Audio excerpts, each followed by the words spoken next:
Hi, I'm Joseph Lidster, and this is the Sirens of Audio.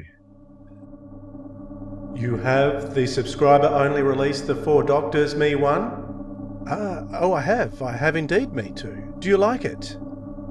Do I like it? Well, I've never heard it before, but yes. I suppose you could say, I like it. We're very proud of it, Me Too. Aren't we very proud of it, Big Finish subscribers? What happens now, sir? You said that once you had a copy, it would enable you to restore the natural balance of your collection throughout the whole of your Big Finish app. That is correct, Me One. So, will you release the Four Doctors to me that I may do this? Certainly, Me Too. Yes, certainly, of course. Four Doctors. I transfer. Could I ask you something, Me Too? Yes, Me One. It's just that the episode is already attached to the Demons of Red Lodge. Couldn't you just buy that as part of a subscription now? Yes, Me One. But I must have the story for safekeeping. It is an awesomely powerful story. Oh, yes, sir, yes, and mustn't be allowed to fall into the wrong hands. I quite understand, sir, yes. The Four Doctors. I transfer. What about the subscribers who got this in the first place? What about them, Me One? Well, as you know, sir, The Four Doctors was in fact promised to be a subscriber-only release. And if the story is transferred to you now, it means that they'll lose that exclusivity forever. That is, of course, regrettable. Very regrettable. But with the fate of my collection at stake. Quite. You can't be too precious, I quite understand. The Four Doctors. I command that you stay exactly where you are. Me One, you have fully activated all of your phone and cloud security. We can't be too careful, can we? And it would be a terrible tragedy for audiophiles the world over if it turned out I couldn't detect a newbie. Me One, release the story to me immediately. Unable to distinguish between a subscriber and non-subscriber? Look!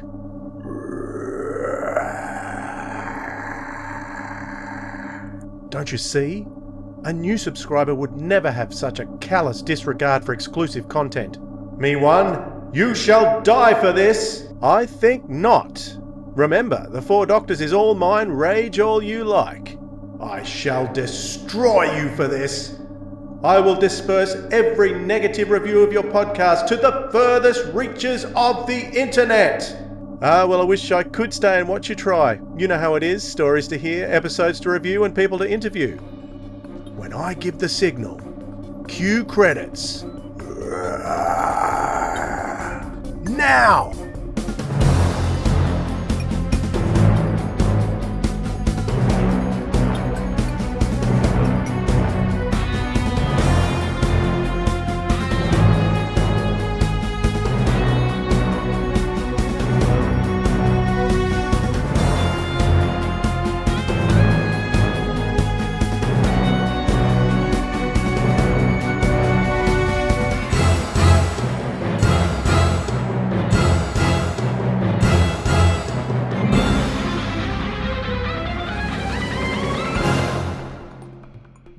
G'day, audiophiles. This is the Sirens of Audio, the show that explores the universe of Doctor Who and the audio medium. I'm Dwayne. And I'm Philip. G'day, Dwayne. G'day, audiophiles. How you going, Philip? We're doing a daytime recording. It's always risky when we do that kind of thing, so let's all hope it goes to plan. Yes, I'm just vagued out as normal. I'm still totally in holiday mode. For people not in Australia, basically Australia closes down from Christmas Eve until the 26th or 27th of January. So basically everyone just has a month off. And even if you're going into work, you don't actually do anything. But I'm literally having a month off. So I'm popping into work for a day tomorrow, just to do some yearly planning. But I'm taking the rest of the week off and going up to Queensland, and so I'm very much in holiday mode, and my brain has gone and it's not come back yet. This could be interesting, could be fun, Yeah. or it could be an utter disaster. We'll see Today what on the happens. show, we are going to be speaking with Joe Lidster, who was one of our very first guests on the podcast, almost 4 years ago now. And you weren't on the podcast at the time, Philip, so it's a good opportunity for you to have a chat with Joe. Yeah, so well, I've been wanting to chat with Joe the whole time because I really love his work. I love his writing. And so, yeah, when I saw this opportunity, I decided to jump at it. Yeah, excellent. So we'll share that with you in a moment. But we've got a couple of things to do first. The first thing, Philip, is I think we should probably talk about the events that's coming up in just a few weeks' time. Yes, in no time at all. So, those of you who are in Australia, in Sydney on the 10th and in Melbourne on the 18th, we have Wendy Padbury, and also her actor daughter, Charlie Hayes, daughter of Melvin Hayes, for those of you who know It Ain't Half Hot Mum. He was a big star of that. And so, yeah, we have those two coming out. So, yeah, they'll be arriving very soon. So, if you haven't got your tickets, make sure you get them because it's going to be an amazing event. Wendy, as you've probably heard already, if you listen to last week's podcast, is full of energy and excitement and really worth talking to and enjoying. So make sure you got your tickets, and the stuff that we talked about on the podcast last week, we won't be covering any of that. We'll be only talking about Yes, different stuff to that. I was So, going to mention that. Yeah, yeah, yeah. nothing So, that we talked about last week will be brought up, or maybe quickly in passing, but there's a whole heap of stuff to talk to about Doctor Who, the show proper. There's some more stuff to talk to about with Big Finish, but also Tales of the TARDIS, and there's a lot of other special surprises we have in store. okay, so if you head over to sirensofaudio.com, you can grab your tickets for those events in Sydney and Melbourne. Very much looking forward to hearing about those, Philip, because unfortunately I won't be able to make it, but I know from our past events they are going to be something very, very special. And I'm looking forward to later in the year coming in person to some of our events, Philip, hopefully. Yeah, well, there's going to be an exciting one in October, so just be prepared for that, guys. October. Okay, so before we talk to Joe Lidster, there is one more thing I want to do. And you know what that is, Philip? I don't want to do this, Dwayne. You've made me nervous before we started. Yeah, I know. I told you it was going to be a good one, but we're doing it anyway. We're jumping down the rabbit hole. Let's go.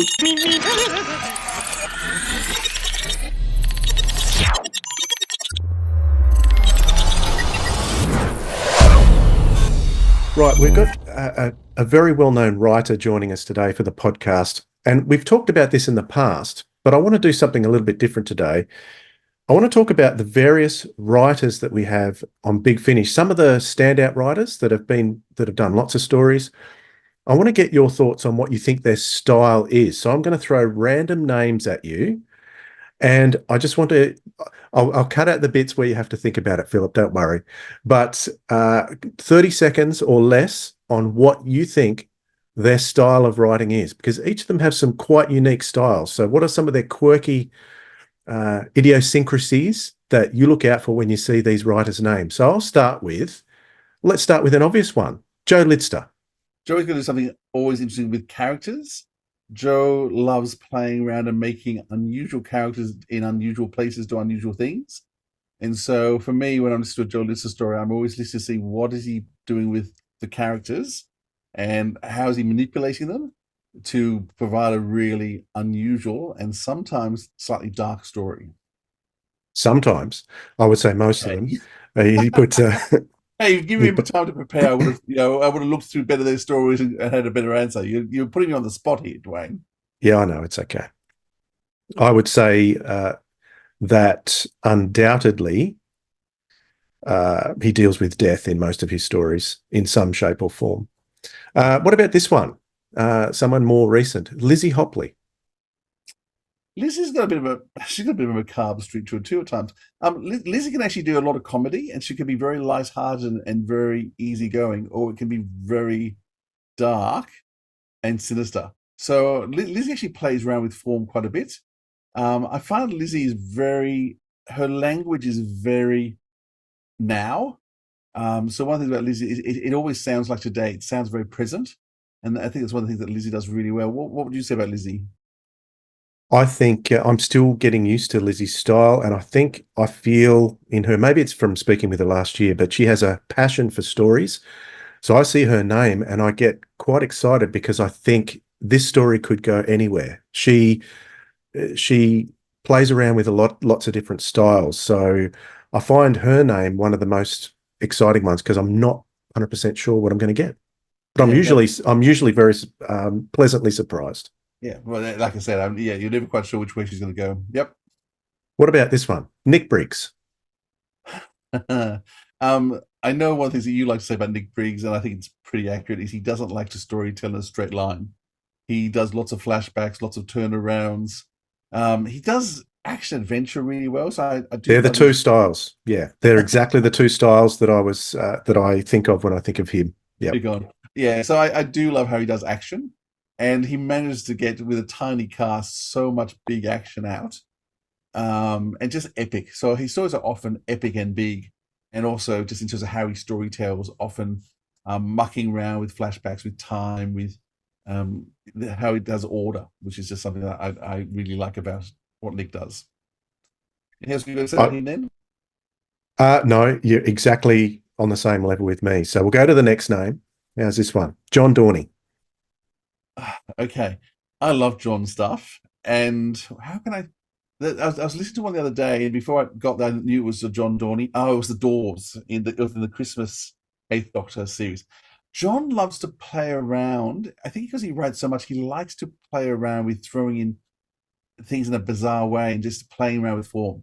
So, as I said, in the Christmas one he released in December, it's done in 24 scenes. Each scene's a door for Christmas Advent. So, scene one, scene two, but it's door one, door two, and it's actually announced. They actually announced the doors. There's the one, of course, he did in Stranded in the last box set, which runs backwards. So he starts at the last event and runs backwards. He does the one with Palindrome. Davros, the palindrome working backwards and forwards again. There's it's a unit story where he tells the same story twice in two different actions at the same time. And so if you actually, I'm pretty sure if you actually played them at the same time, part one, act one, act two, you'd have the same explosions and things happening along the way. So John just loves to play with the literary style, but more than that, in terms of his storytelling, he just loves a good story. In terms of excitement, beats, he's really good with beats along the way. And as I say, there's a thing about John Donnie now that when I start listening to John Donnie, I know it's him.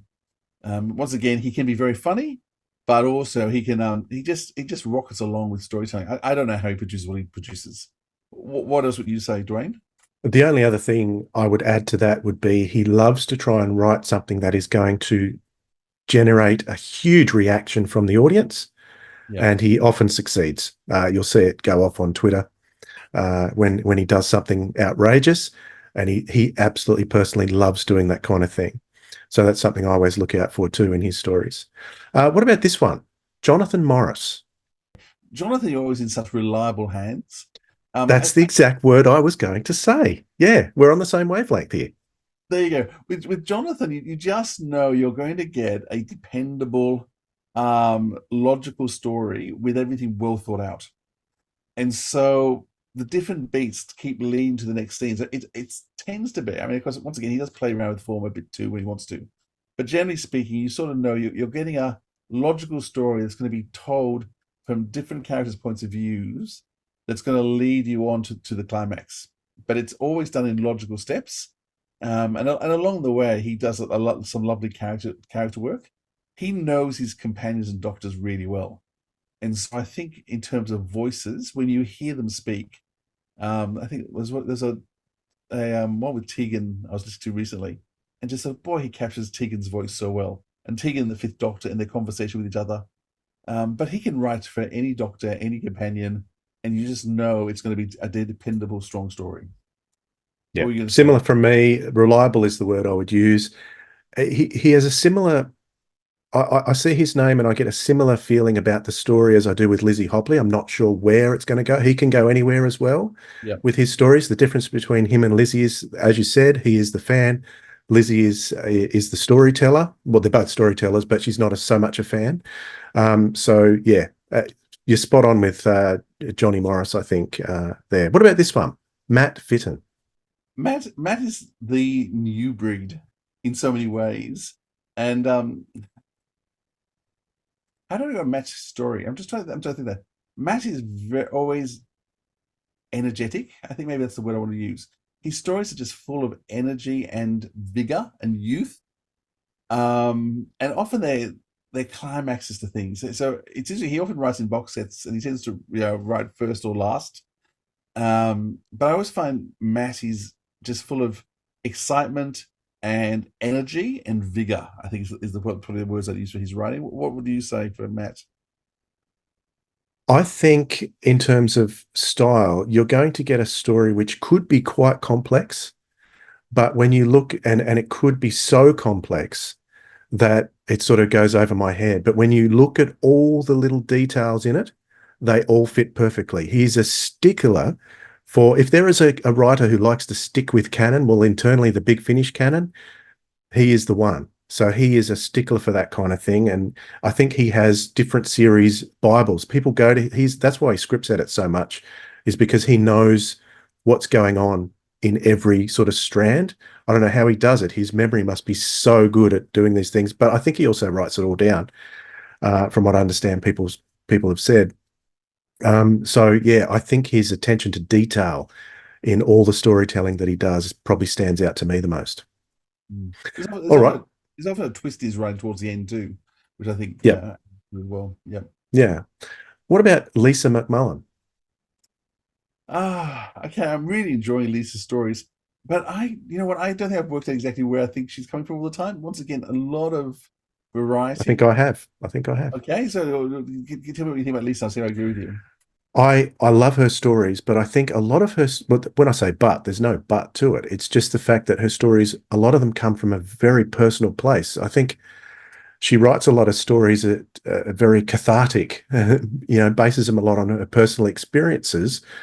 And I think that comes through in her storytelling. She does that quite a lot, almost therapeutic for her. She Um, grief and horror in there too, doesn't she? In terms of yeah, issues. Yeah. yeah.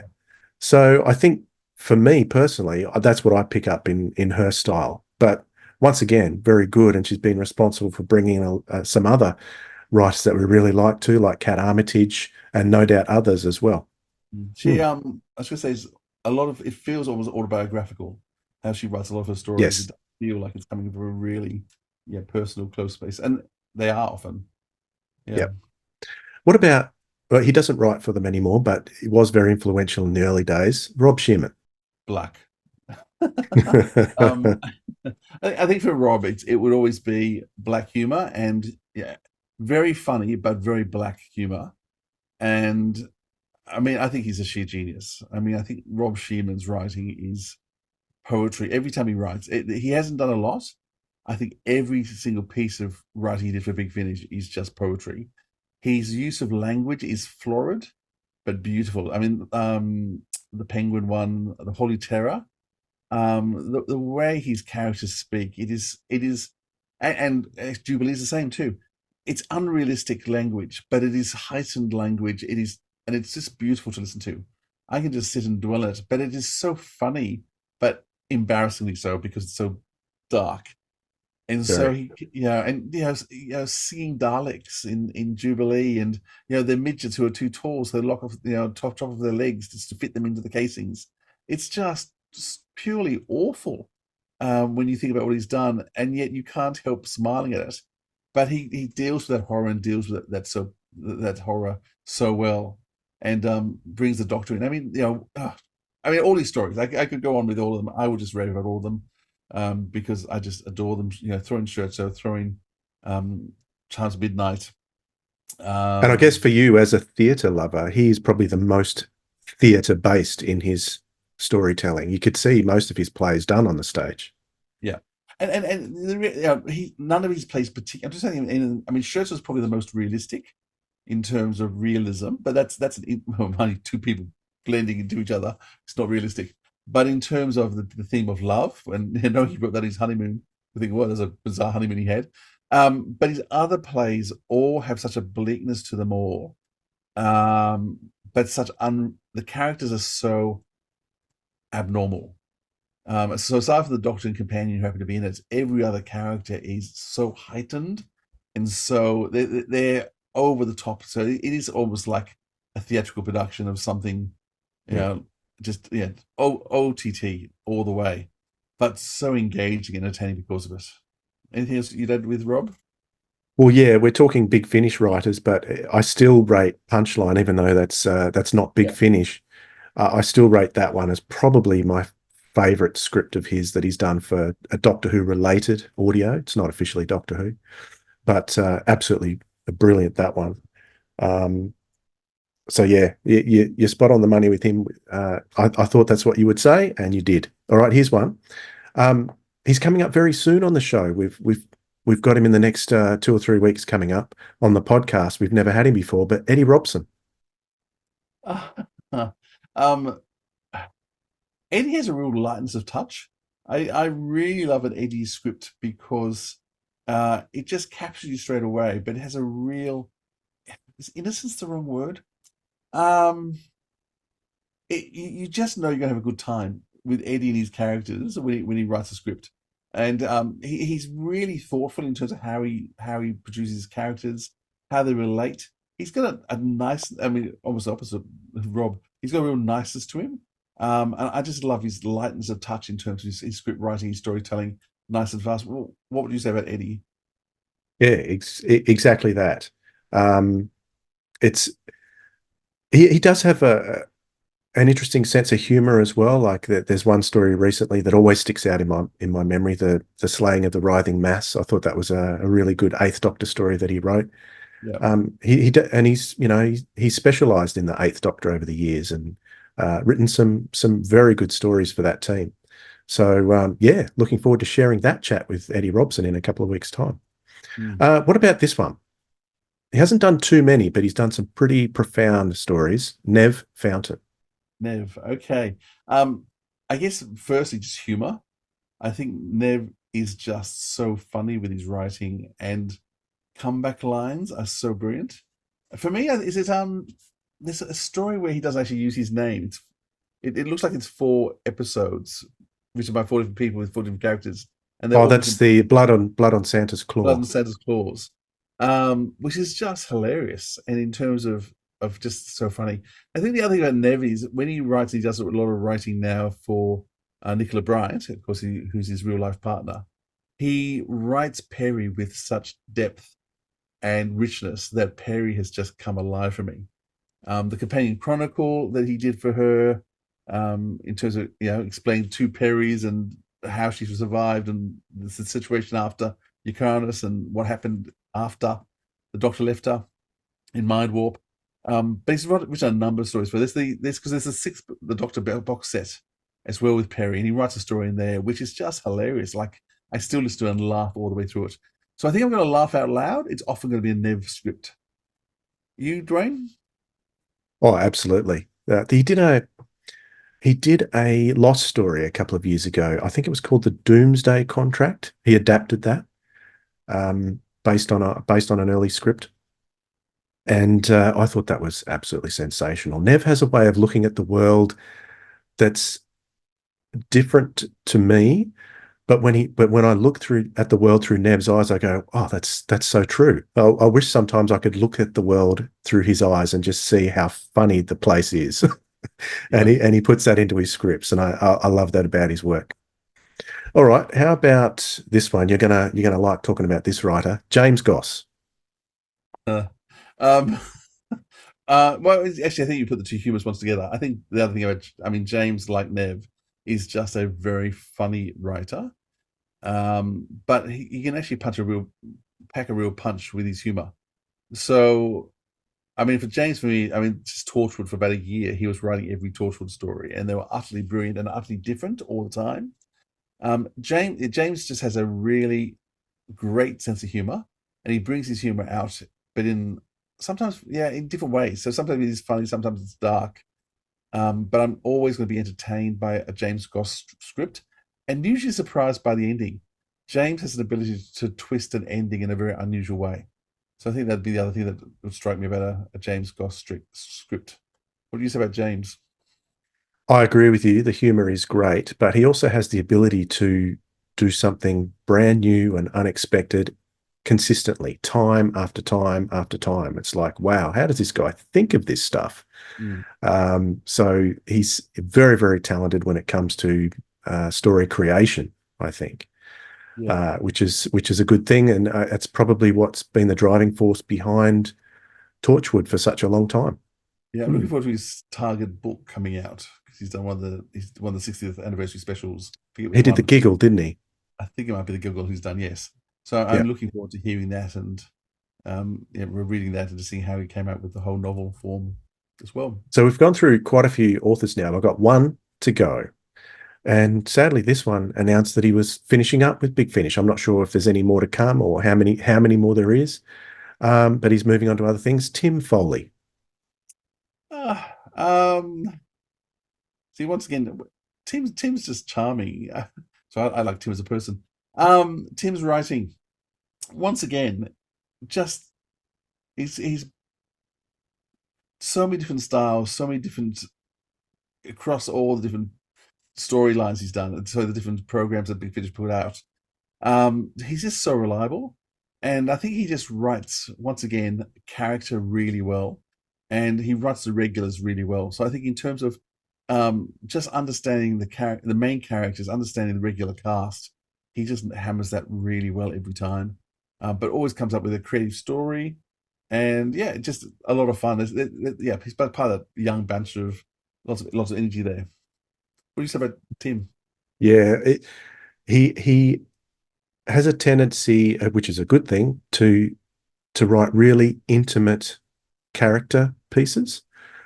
Gets right into the characters, which is something I love on audio. Sometimes I struggle a bit with action and detailed sci-fi or something that's very canon heavy.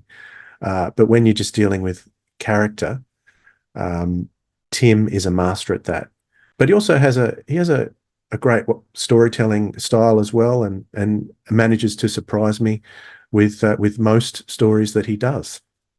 I mean, one of my favourite Torchwoods is the Tropical Beach Sounds and Other Relaxing Seascapes, which he wrote, which was totally experimental and a fascinating Torchwood story that was just starred Michael Palin. And if anyone hasn't heard that, you must hear that. And that sort of heavily goes into all those characters in detail intimately, so that you don't even notice that they're not there doing the play. It's Michael Palin. You'd think they're there, and that's what Tim Foley's great at. I think it's a shame that he's moving on in a way, but he's got to do other things, I guess. Yeah, keep building his career. He's only a young man. Yeah. All right. Well, that's a little list of some standout authors, I think, that I'm glad we had this chance to talk about, Philip. And you did better than you thought you would. Oh, stressful though. I'd rather have done some preparation for that, let me tell you, but that's okay. All right, let's jump on out of the rabbit hole, and we are going to bring on Joe Lidster in just a moment. But before we do, I thought I'd throw on a trailer for Terra Firma, the first Eighth Doctor adventure set back in our universe after they came out of the Divergent universe. So here it is. Doctor Who, Terra Firma. They are coming. You always knew they would. And that is important. Important? Being you, knowing what you are and being. Well, yes. Wouldn't you agree? But who are you? Who are you really? You destroyed my world. I have created a new one. I was completely alone, Doctor. Alone because of you. Perhaps, Doctor, it is not your destiny you should fear. Perhaps it is your past. We'll be dead soon anyway. Do you know something deeper? Because I'm right, Doctor. Whatever happens, hard, I never ever give up. How can I be dead? I remember!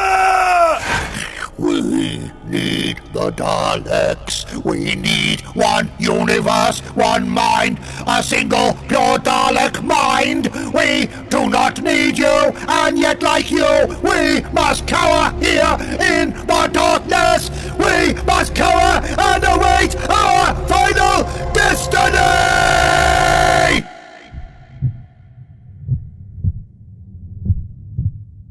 So, long-term writer for Big Finish and Sarah Jane Smith, Torchwood, and also many other mediums, including in the theatre, is Joe Lidster. Joe, thank you for joining us. Hi, thank you for having me. Well, listen, Nice it's to be here. great to have you on again. As I just mentioned before, you have been on once before, but I wasn't on then, and so I was really keen to have you on. So, thanks for joining us again. That's all right, thank you. Philip was having So- major FOMO. Major FOMO. I do that. So listen, I want to start back at the very beginning though, because I'm really curious to know. Just tell us a bit about where you grew up and a little bit about your family, and I want to know how you started writing. Sure, yeah. I was born down south in Brighton, but very early age we moved up north to a town sort of near Hull, middle of nowhere. Hull. Very picturesque, but a bit League of Gentlemen slightly. There was a sense of you're never going to leave, or you do leave and you escape. I think things are better now. It's a lovely place to go back to. And yeah, so I grew up there. It was all fairly uneventful, a very normal childhood. So what made you? Well, I know you've done some acting too. What event? What was the part of you that wanted you to be creative? Was it as a writer? Was it acting? It was acting originally. So I joined like a local drama group and even the Operatic Society, which was lots of old people, and me and my girlfriend. Shows how long ago that was. And yeah, I think there was a sense of escapism, wanting to escape, various things.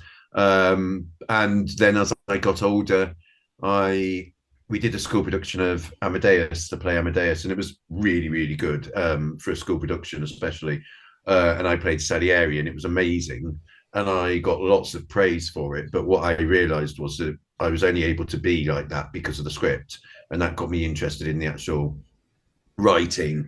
And at the same time, losing confidence in my ability on the stage, I was like, well, perhaps I've always enjoyed writing stories. I wrote stories in English a lot.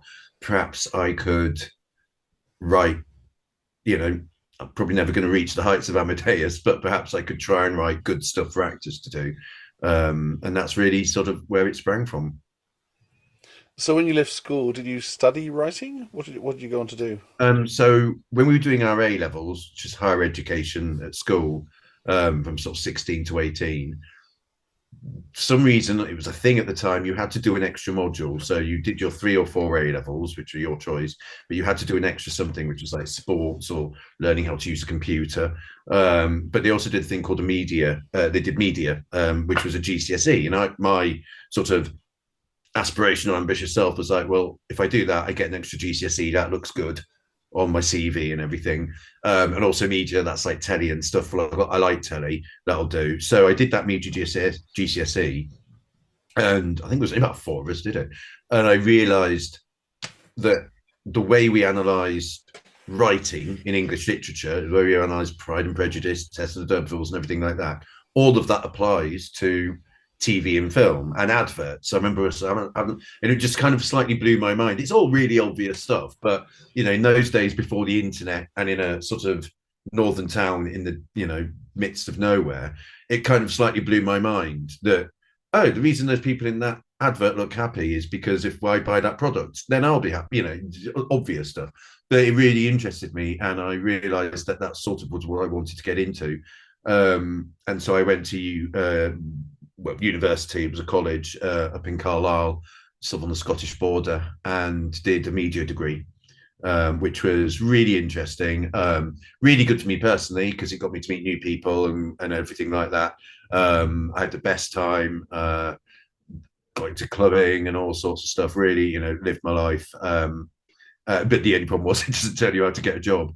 So we sort of, and again, I think it's hard for you to understand that before the internet was really a thing, it was difficult to know how to do stuff, where to go and do stuff. So me and some friends moved to Newcastle, and I worked in telesales. And as I was leaving Newcastle, because I was spending all my money, I was meant to be paying off my uni debts, and instead I was spending a lot more because I was going out all the time. I then moved home for a little bit, and then I was moving to Ireland. And before I moved, I realised that I had a story idea, and I thought I knew about Big Finish. I knew they existed. I think I'd heard one. Again, I did, I they just weren't in your everyday shops, and if you didn't have much internet access and you didn't have a credit card and you didn't have a lot of money, they weren't expensive. But I mean, I had no spending money, so I'd only heard one, but I knew they had. I kept up to date on the news of them, so I knew they were doing the Seventh Doctor and Ace, and I had this story idea. No, I knew they were doing Colin and Nicola because that was who I pitched for, and I thought, well, why don't I just send in this story idea, see what they think, and that's where it all started, really. Okay, let's go back before we hit Big Finish. So obviously you like Doctor Who. So when did your interest in Doctor Who start? Um, it's different. It sort of came from two ways. So I loved it as a kid. Um, One of my first memories is Trial of a Time Lord. I remember vague memory of the Doctor and Perry running through the woods in Mind. No, the Mysterious Planet, the first one. That's Mysterious Planet, isn't it? And then I have quite strong memories of the Vervoids. They terrified me. And I have a very clear memory of my mum working out which Megarian why they'd been poisoned because she was a big Agatha Christie fan, so she is able to work out stuff like that. And that was really cool. But at the same time, as I was enjoying Doctor Who, and I really, sort of I must get home in time for Doctor Who type thing. We were me, my brother, and my sister. I think it was all three of us did it. We would get our local library had the Peter Davison hardbacks, and we would read those, take them out, read them, and I loved them. I remember loving Warriors of the Deep. It was a bit of a shock when I saw it, but the book is amazing. And I don't think I really connected that the two things were the same. I don't think I really made the connection that those books we read were the same as that because it was a different man on the front. And Are you about 8 or 9 at this stage? yes, yeah, it would have been 8, 9, 10. And again, it's so I keep saying it, but again, with no internet, you can't just go on somewhere and go, "What is this Doctor Who thing?" So I don't think I made the connection between the two things at all. And then we had a school bookshop, and I think I bought my brother the Leisure Hive or something like that. But then they had on the shelf, they got a copy of Dragonfire. And I was like, I've seen that. That's that story. Oh, it's all the one thing, and I suddenly made the connection between the books. And that the teacher who ran the bookshop introduced me to a boy who was a big Doctor Who fan. He had Doctor Who Tipp-Ex on his back. And we became, lifelong friends. And he introduced me to the whole backstory of Doctor Who. He had the videos and things like that. And then, I wrote to the BBC saying, please, can you tell me about Doctor Who? And they would send you a list of all the stories with the companions next to it. And do that, I started to get things like the Doctor Who program going and got really into the sort of just the whole 26 years of it and how exciting it was that all this thing was sort of one big story. And yeah, that was really it. And then I was the right age when the New Adventures came out. And I loved reading. So my mate didn't do the New Adventures, but I did the New Adventures and the Missing Adventures, got them all every month. I haven't reread them since. I'm sure some of them haven't aged very well, but I loved them. I adored them. And I loved the connection, the Earth Empire and all the world building that went on in it. So yeah, then I think So that was it really. It was going to be. Are you writing your own fanfiction Sorry? at this time? Are you starting to write your own stories now at this time? No, I don't think. I've got a feeling me and my mate once recorded something. I can't remember what but I never really did the fan fiction thing. Just didn't. I don't know why really. It seems a bit odd to think I would have done, but yeah, no, I didn't ever do fan fiction. What I was trying to do was, I remember I was trying to write a missing adventure, because I think I knew that I knew that, let's say, Paul Cornell was this new young person who hadn't been had written in with an idea. So I knew that they somehow accepted people writing in. And so what I thought was, I'll try and write a missing adventure and send it in, because I didn't think I'll write a synopsis or a treatment. It's like, I'll write the whole book and send it in. And guess what? Being at university and going out a lot, I didn't get very far into the book. I think I wrote one chapter, and it was vaguely sort of what ended up becoming a Big Finish story I wrote years later called The Reaping. It was sort of that. It was about the Doctor and Perry. So I think that sort of was always in my head, and that's when I thought, well, I could try pitching a story to Big Finish. But at the same time, me and a friend were sending show reels to a news channel who were looking for runners. We were basically blasting any kind of media job, applying at all sort of production companies, going to any kind of talks we could go to.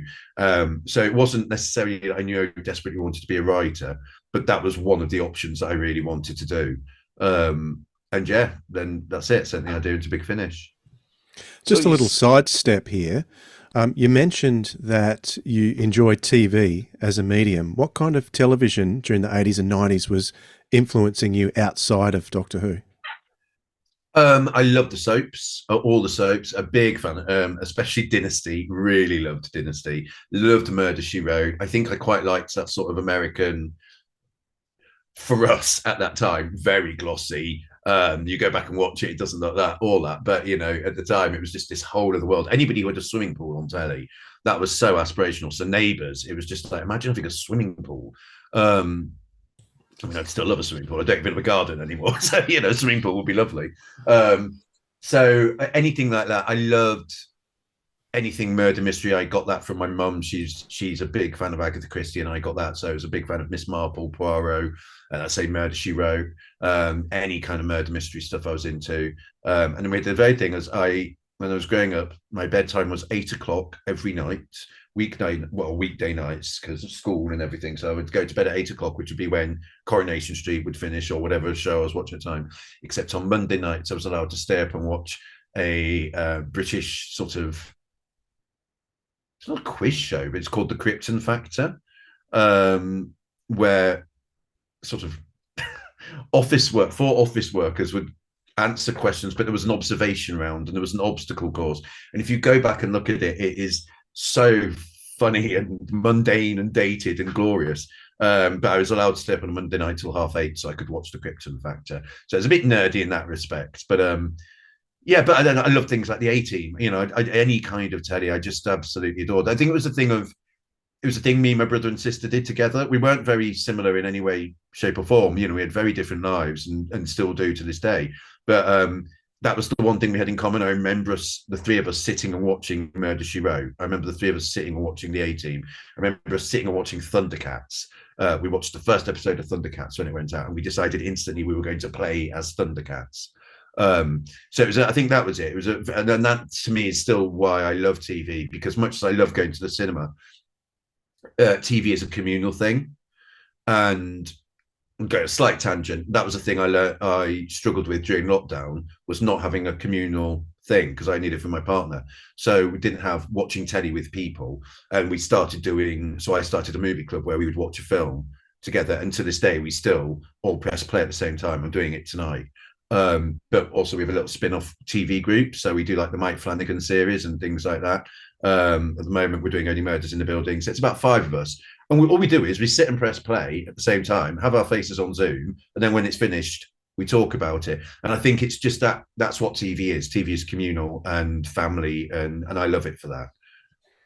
Well, thanks for putting the theme tune for Murder, She Wrote in my head. It's an earworm. Well, I can see the typewriter going across the screen. Well, that's it. Me and my brother and sister were obsessed with Arnold Raced Out of the Door, which is the one sentence you can properly read in the opening sequence. But yeah, once every couple of months I go to, there's a thing called Solve Along Murder, She Wrote. And it's this guy called Tim. And he does it. He travels everywhere. So he's definitely done it in Australia.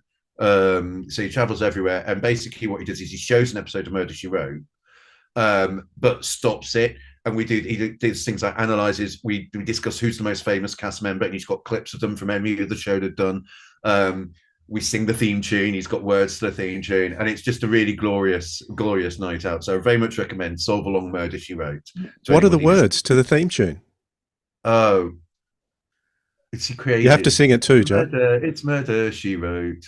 When a small town dame who has found fame. I can't remember, but we wave at her when she waves on the bike and stuff. It's just very silly, but it's a really fun night out, but also quite interesting because he talks about how Murder, She Wrote was created, and I love how TV shows were created. And so, for example, Murder, She Wrote was created because there was a show called Ellery Queen, and in Ellery Queen, the most famous guest star was always the killer, and the audience cottoned on to that, so they stopped watching Ellery Queen. So Murder, She Wrote is created as a direct response to that.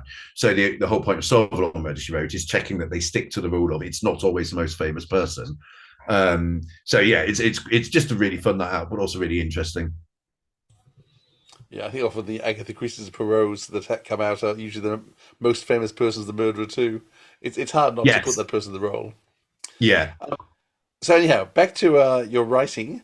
So you decided to send an unsolicited script to Big Finish back in the days when you could do that. Is that what happened? Did you already know Gary through fandom, or No, I didn't know anybody. No I'd one? been to one convention, 1993. I went to the 30th anniversary one in Hammersmith in London. Me and my best mate from school, the Doctor Who nerd.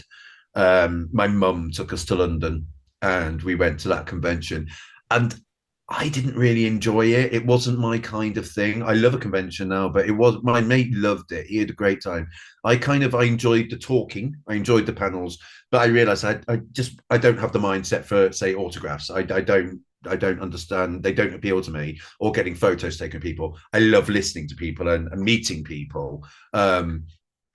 So I didn't do it again. And then by then I was going to university, and nobody at university knew really what Doctor Who was, because by then it had been finished a few years. So yeah, no, it was. I didn't know anybody, and I think there was me and Phil Pascoe who wrote Ish, which I think came out before mine. I think that was the month before or the month after. I think both of us were the same. We just didn't know anybody. I knew names, I knew anything like that, but I didn't know. Had no contact. I'd never really met anybody, I don't think. So the first time I met people was Big Finish at a Christmas party, and I was at university, and I was it's in Ireland, and I flew over, and I was terrified because I don't, I'm not particularly confident, certainly not going into a room full of strangers. And I sort of walked in, and could see Elizabeth Sladen in a corner. I could see Deck from Anton Deck talking to Claire Buckfield, who was in 2.4 Children, and then just loads of people I didn't know. And then I saw Gary Russell, and I recognised him from sort of pictures in Doctor Who magazine and stuff. So I sort of went over and introduced myself, and he was like, "Oh, great to meet you, brilliant, yeah, and we must chat because I've got an idea." And his idea was he wanted to move the Rapture to Ibiza. And he said, "Oh, we must chat." I was like, "Yeah, brilliant, great." And then he went off and carried on talking to whoever he was talking to. So I think he really realised I didn't know anybody. So I think I got a drink and just stood there in the middle of the floor. And then Gary saw me and went, "Oh, you don't know anybody, do you?" So he went and sat me on a table and went, "This is Steve Lyons. This is," and I was just like, "Oh, you wrote all the books. I love you all." I can't remember who else there was. It was Steve Lyons. But it was all sorts of people like that. And I was just sat at this table like, "You wrote the books that I adored as a teenager." I was absolutely starstruck, especially by Steve Lyons, because I was like, "You wrote Head Games, which is amazing. Oh my god." I didn't know anybody at all. So is this before your first plays come out? Yes. So we were. I've got a feeling I was commissioned. I've got the letter somewhere. I've got a feeling I was commissioned in August. Gary will know. He's good with the facts. I think I was commissioned in August 2001. That'd be right, because it came out in 2002. It came out in 2002, didn't it? And so that Christmas, I was starting to write it, and that Christmas party, which I think was early on in the month, it would have been because I was still, I was still at home. I was still in Dublin. I wasn't back at home. And that was when Gary said he had an idea. Why don't we set it in Ibiza? And I was like, "That's really cool. That's really fun." And then went back to Ireland, went home for Christmas, then went back and wrote it, and sent it off. And I can't remember whether there were many notes or anything like that. The original thing I sent in was a storyline, not the script. So at this stage, you're, what, 22, 23 or so? Still pretty young? I'm so bad at maths. 87, 97, 98, 99, 2000. 24, probably. 23, 24, yeah. So you've not written anything else before, been commissioned for any other professional work. You've just sent in a storyline. You're invited to the Big Finish Christmas party, and you're writing your first script. That's pretty amazing.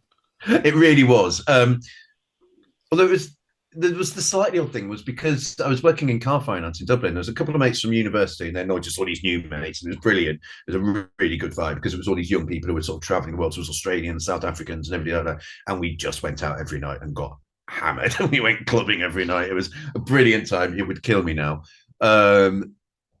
So nobody knew Doctor Who. Nobody really understood what I was doing.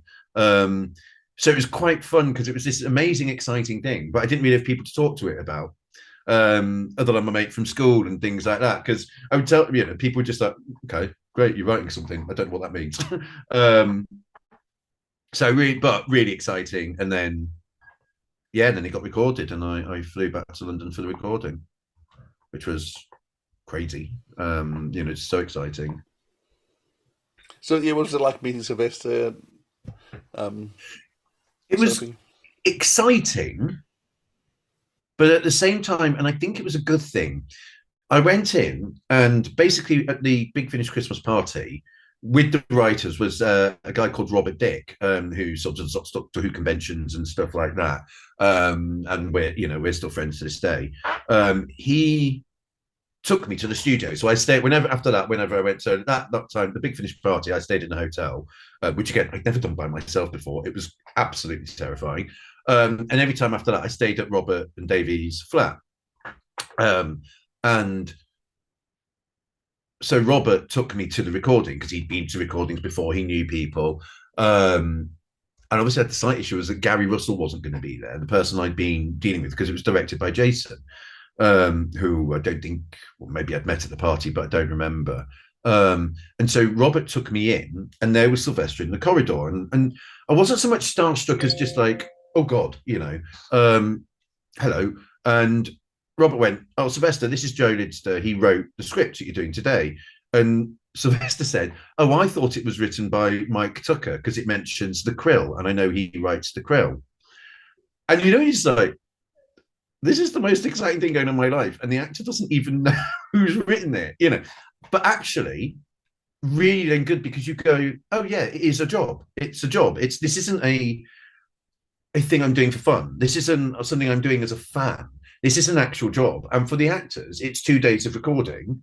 And they might have read the scripts. In some cases, they won't have even read the script because some of them like to sight read and don't want to do too much preparation. They're instinctive. And then Sylvester was lovely. He's really, really, really nice bloke, and I, obviously met him quite a few times and get on brilliantly. Sophie was lovely and everything like that. But I think that initial thing of it helped absolutely lower my expectations. That this wasn't the Joseph Lidster 2 days. This was a lot of actors doing some work, and you're here to watch it.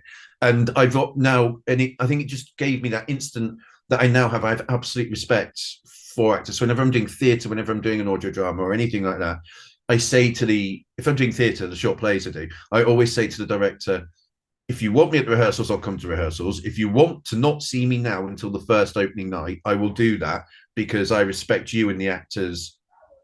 My job is done. I've handed it over. So I think that was it was really good. It was a nice little, oh yeah, calm down. This is a job. And it meant that the 2 days were just nice. I wasn't hyper. So yeah, it was really good and just really fun. And then we had a great bit where Gary did come in on the second day because we all recorded extras for the Plague Herd of Excelis. I remember shouting death to her or something like that. And two of the actors in The Rapture recorded a scene as bank robbers for the Sarah Jane Smith series. And I just remember that it was so exciting that being involved in all this creativity and that somebody had come in and gone, right, I need an hour to do this. And it gave me such a buzz for it. I absolutely loved it. So yeah, no, it was a really, really great experience. Doctor Who, The Rapture. Winds of the darkness. Winds of night. Are you really an angel? Ibiza is a very mystical land. It is not the first time that angels have visited these islands. You called me Ace. I don't call myself that anymore. Who are you? What do you want? I fear the world has gone mad. The children who come here are out of control. I can see things! Monsters and demons! Hello! I'm the Sandman. The Sandman! He's coming for me! I'm going to eat your soul. No! No, stop this! I, Gabriel, angel of music, I'm gonna give you eternal salvation. Spread the truth and love of the Lord and play those kicking tunes. This club is totally amazing. Dance, McShane! Dance! Yeah! That girl with Brian, it's her. You've got a picture of me! The rapture cannot be interrupted. And feels vibes! I can't stop dancing! There's something wrong. Something strange. Have you spied my drink? This one's Blow your eyes! Oh, man! Hey, I thought I was God. I know who I am. Dorothy, your whole life's been a lie. Angels are never what they seem. How was your Friday night? Mine was completely and utterly mad. Now, it's a pretty interesting script in lots of ways. It's set on Ibiza. It deals with a lot of angst with Ace, and music actually plays a really huge part in the storyline. What was the reaction to it when it came out? It was hated. No, it was an interesting thing. I mean, for a start, it's a first-time writer, also a first-time director. I mean, for me, the big problem is it completely falls apart at the end. It's a terrible ending. It taught me you can write. So I think, I haven't heard it in years, but my memory of it is that I actually think episode 1 is a pretty decent first episode of Doctor Who. It sets everything up nicely. It's well structured, everything like that. I think episode 2 is actually really good. It's really exciting and fun and totally different to anything Big Finish had done. Because I wasn't coming at it from a sort of, I was, like you say, I was slightly younger than other people, so I wasn't coming in from a 1970s Doctor Who fan point of view. I was coming in from the New Adventures, and I was coming in from all the TV and films and media, and I love to absorb. So I was doing something very different. And then episode 3 starts to trail off, and then episode 4 is a total mess because it just kind of repeats the end of episode 1. So it very much taught me, make sure your endings are strong, because you can write a brilliant opening, but people will remember the endings. So yeah, the trailer came out and everybody was very excited because it's a really good trailer. Jim Mortimer did a brilliant trailer. And then it comes out, and again, it was actually, in the grand scheme of things, I'm glad it wasn't liked very much, because again, it just taught me that this is the professional world, because I was on what was Outpost Gallifrey, and no, don't do it. Well, this is it. So what I was doing was, because obviously Doctor Who was a small thing back in those days, I was on Outpost Gallifrey. I joined it because I was I'd been announced in Doctor Who magazine, and I think that's when I joined Outpost Gallifrey. I found it and was like, oh wow, look, people are talking about me. This is so exciting. And the first person who listened to The Rapture really liked it. And I replied immediately going, oh, thank you. I'm so glad you liked it. Da-da-da-da-da. The second person hated it. And I was like, oh, what do I say to that? And then I went, you don't say anything. That's not how this should work. And so I stepped away, and people were really, really visceral about it. It was very upsetting, really genuinely, because it had been the happiest thing that had happened in my life. This was the dream. I was writing Doctor Who, and I was writing about clubbing and dance music, and the music in it is so brilliant. It was all these, and it was about depression, which was a big part of my life. It was all these things that were so important to me. And people online can be personal. It wasn't always about the script. It was personal at times. And that's very hard to deal with when you're young, especially. And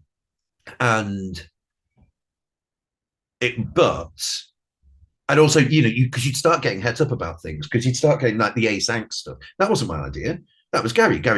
Sophie had said David John could play my brother. Gary had said let's give Ace a brother, and I'd gone, but she didn't have a brother. I'd read all the New Adventures, and so it had to be a long lost brother. And then I went, well, actually, I can make it so it ends all of Ace's angst. So because she's quite angsty in Colditz, so I can follow directly on from Colditz and go. But no, all people remembered was the angst, not well. Actually, Ace is now perfectly happy and sorted and traveling on her own, steam, not running away. But I think then it was very good because I realized then you don't engage with it. I don't personally think you should engage with it. Twitter's different because Twitter people will at you and say, I've really liked this story. They tend not to at you if they don't like it. So you don't have to search for it, but they at you if you like it, at which point I think it's polite to reply and go, yes, thank you very much. And it is lovely. Everybody likes a bit of praise. So I very much didn't engage. And then I did see there was another story that year. I think it was that year where I did see the writer engage. And what happens is, especially in those days when it was such a smaller pond, you're a big fish in a small pond. I was instantly signing autographs, which was crazy. You're a very big fish in a small pond. And if you reply to people are nice because they want to get the reply. So you'd see that on the forum. And I'd be like, your story's fine. I was like, well, I don't think it deserved the praise it was getting. And I realized it's getting the praise because you're engaging with the people giving feedback. And that's not how it should work. Because if I watch an episode of Murder, She Wrote, I don't write to Angela Lansbury and go, didn't like this episode, do better. Or, well done, that was a great episode. And then expect a response back from her going, thanks, Joe. I'll bear that in mind for the next episode. It's like, that's not how you absorb. That's not how it should work. And I think that was really helpful for me to get into my head, to step away from actively engaging with it at all. Because, you'd get people do it in person as well. I remember signing autographs for my second story and two people looking at me with disgust and very deliberately walking around me because they'd hated the first one. I remember I was chatting to Rob Shearman outside the signing. And we must have just been waiting to meet people and go for a drink. And me and Rob were sort of taking the mick out of each other. And I think I was mocking him for being old. I mean, he was about 12 at the time, but I was like doing something. And he said, well, at least I didn't write The Rapture. And I went, oh. And this guy next to us went, did one of you have something to do with The Rapture? Then he just went, don't get me started on The Rapture. And I was like, no one asked you to. I was like, please leave. So yeah, it was very tricky. And there are people who absolutely love it. It has got its fans. I'm very proud of it. I think as a first piece of work, I think the fact that it's experimental, the fact that actually what it did was make me realize I really like writing about characters. And that's what instantly got me employed by Big Finish, not just for the next Doctor Who story I did, but also for the Tomorrow People and Sapphire and Steel, because I think producers at Big Finish saw that I was invested in characters. So I was coming at it from a slightly different angle to other writers who might be more invested in the show, whatever show it was, Doctor Who, Sapphire and Steel, Tomorrow People. Whereas I was a bit more coming in from a point of view of, I want to write this kind of thing and put that in the world of these shows. I actually do enjoy it. I think it's being inventive, and the Big Finish at the time were trying a lot of unusual stuff. I think some stuff really hits off, and some things doesn't. I think as a first piece of work, it's amazing. But that's being said, you then go on to write your second piece of work, which is the most astounding piece of work for a second piece, which is Master. So I mean, or was that your second piece? Was it Sapphire and Steel? No, I think Master was second, but I think by that point, basically Jason put me in touch with Nigel Fairs, who I think was taking over the Tomorrow People audios. And I had an idea for Tomorrow People, which was, what would it be like to be a normal family and these crazy Tomorrow People come into your life? And that then changed to become my first Sapphire and Steel. I think, I can't remember the sequence. I'm terrible. I can't remember yesterday, let alone 20 years ago. But whatever the sequence was, I think I was maybe talking to Nigel at that point. And then Gary got in touch about doing Master. Okay, so I don't talk about Master because it is a masterpiece in terms of it could be easily produced on stage. It would be wonderful to see actually on a stage. Yeah. I mean, in every way, it does show where you were heading as a playwright.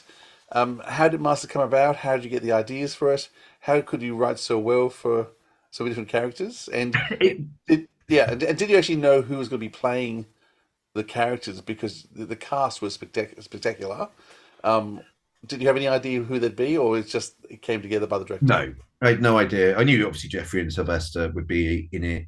I've got a different memory to what Gary said in his interview. So he says I was always around the office. I think I was still in Dublin at the time, but I would go and visit them. But I think he came to me to ask me to do it. But then I think I then went back instantly with ideas. So because I remember being given, I think, the note that it had to be on an alien planet. I love Doctor Who, but I just have no interest in writing some alien planet. I was like, oh God, it's instantly in my head. Again, maybe because the new series hadn't happened at that point, but instantly in my head, alien planet goes to, well, there's a rebel leader and there's the thing's foil, there's foil everywhere and everything like that. And I don't think that would be my kind of thing. So I went, well, actually, I could do an alien planet that's old fashioned. And that's really fun because it means what I'm basically doing is a historical story, but I don't have to do any research because I can just make it up. And then I thought I'll do the Earth Empire because I loved all that, the New Adventures and the Adjudicators and stuff. And yeah, I think it came about from is just that the Master doesn't really have a character. The Master does, so Omega and Davros have backstories and goals and aims and everything like that. The Master's aim is different in every story. He wants to destroy the universe. He wants to own the universe. He wants to run Earth. He wants to destroy Earth to piss off the Doctor. It's like he's not particularly a coherent character, which is fine because he's not meant to be a coherent character. He's meant to be the Doctor's Moriarty, who sometimes is out to get the Doctor, but sometimes the Doctor's finding him. And I thought actually one thing that had never really been tackled. It's so funny. It comes from such an odd little thing. But in Terror of the Autons, the Master brutally kills loads of people, but including like the guy who pushes off the gantry. He could just let go past, but pushes him off a gantry. But it's the guy with that he miniaturizes and puts in the egg next to the egg in the lunchbox or whatever. And I just remember that guy has talked about his wife making that wife doesn't know her husband's now dead, and somebody's going to have to go and tell her husband. And then you have it with the Farrell family, where the father and son are wiped out. I just it was something about that just because that was it. I'd gone back to watch Terror of the Autons, going, well, that's the Master's first story. What can I get from it? And I just thought there's something really interesting about this guy who kills and doesn't have any qualms about it. It's not killing for he just kills. He would as easily kill you as let you go. It seems to make no difference to him. He doesn't. It's not like he even takes great pleasure in killing. And I thought that's really cold. That's really interesting. And what I read was, again, I've got it somewhere. I still kept it. I read a biography of Jeffrey Dahmer, and I found that really interesting because it's all about nature versus nurture. But with Jeffrey Dahmer, the first person he kills, and it is, I think, like in Master, it's a rock. I think it's a jogger, or he nearly kills. It's not that it's an accident, but it's not that he set out to do it.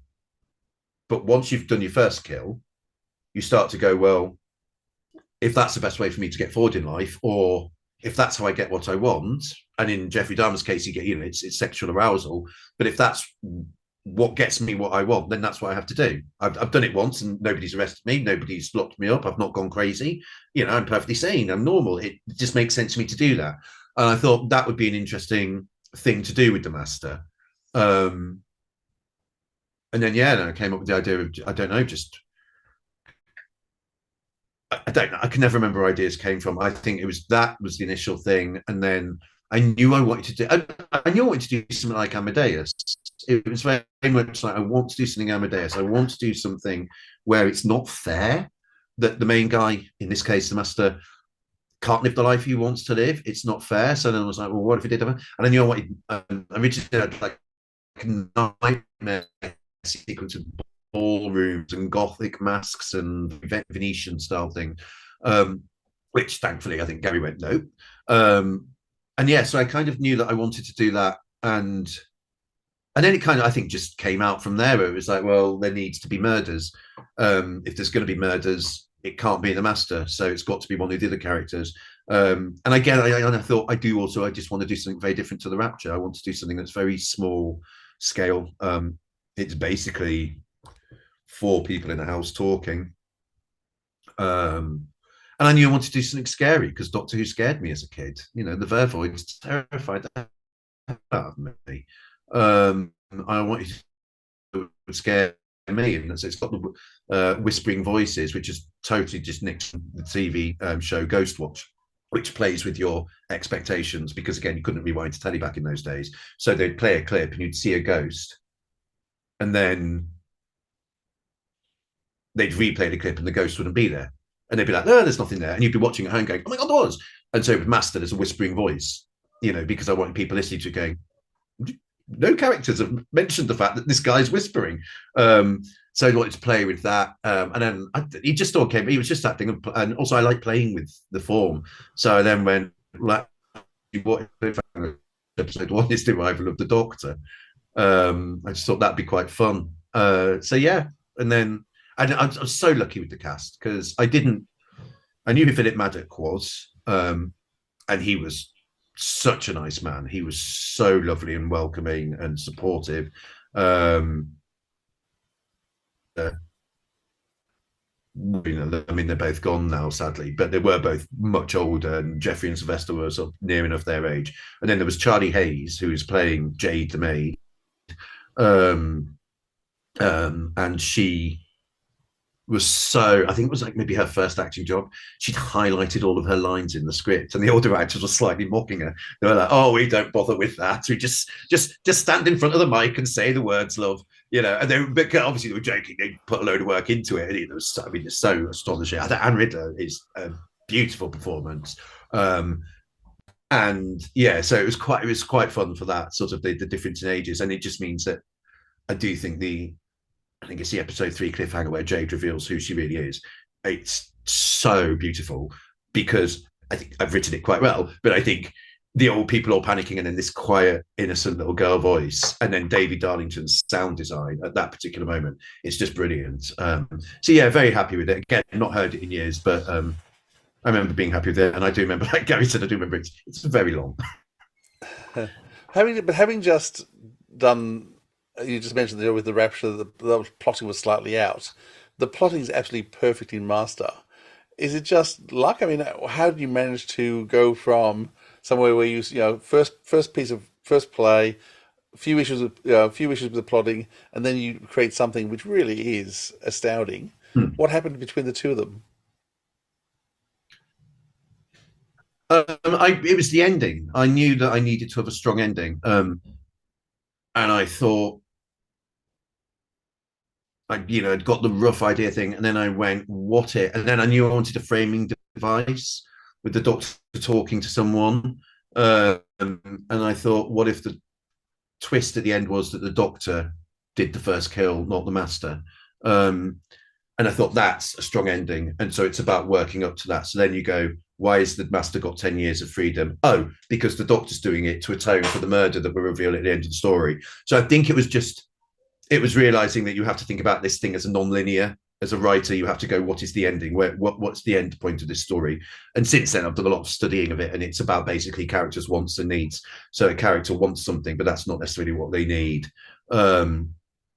So it was, basically just knowing a bit more about structure. I mean, it's still, and part of the thing with Doctor Who is the 4-episode thing is such an old structure because it's not, you can't fit the 3-act structure into it. You can't, I love doing a 1 10-minute thing or a 1 hour thing because then you just, got it.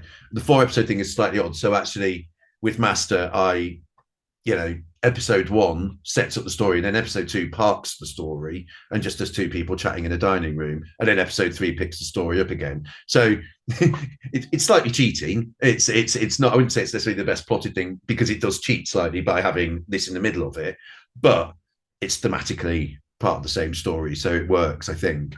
But yeah, for me, the big thing was realizing that I needed to have a strong ending, and then you work towards that strong ending. You work out, you slightly work backwards. And now I think I do that subconsciously. It's when if I do a talk at university and they talk about the writing structure, whatever, I go, I don't know. I don't sit there plotting out the writing structure, but I go back and look at something I've written and go, oh, there's the turning point. Oh, they were into Act 2. Oh, that's the characters' want, realizing that what they need. So I kind of do it subconsciously now. But I think certainly for Master, it was a very conscious thing to go, how do I get to a really powerful ending, work backwards, and think about the cliffhangers. With Rapture, I think episode 1 and 2 had great cliffhangers, but I hadn't really thought about them. I can't remember what episode 3 is. With Master, I knew I'm terrifying the audience. I want to terrify you. So the episode 3 cliffhanger has to be an absolute game changer. And that's the reveal of who Jade is.